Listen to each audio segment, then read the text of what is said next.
Sa gitna ng pagtama ng Bagyong Pablo sa Mindanao, umakyat na sa 43 ang patay sa flash flood sa bayan ng New Bataan sa Compostela Valley. Hirap mapasok ng mga rescue team ang bayan na lubog ngayon sa baha at makapal na putik. Narito po ang report. Sa kabi-kabilang pagguho at pagbaha sa Compostela Valley na dulot ng Bagyong Pablo, pinakanapuruhan ang bayan ng New Bataan.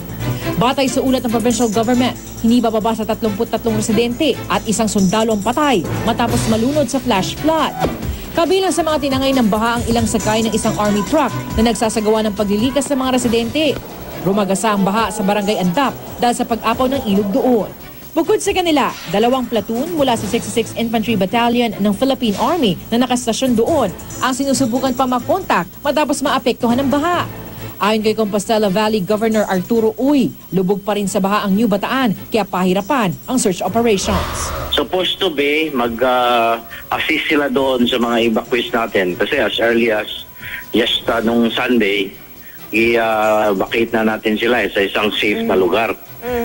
But unfortunately, yung gumuho na tubig, doon pumunta doon sa supposed to be safe na lugar, yung barangay hall, yung mga health center.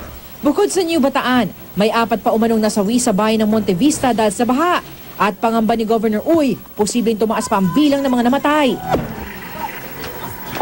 Sa paghupa ng uno sa Compostela Valley, tumambad ang pinsala sa Kapitolyo ng probinsya sa nabunturan. Ang mga puno sa labas nagtumbahan.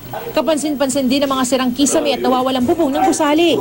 Habang sa loob, nagkalat ang mga basag na salamin, mga nabasang papeles at nasirang office equipment.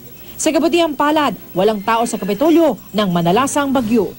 Para sa saksi, Salima Rafran, nag-uulat.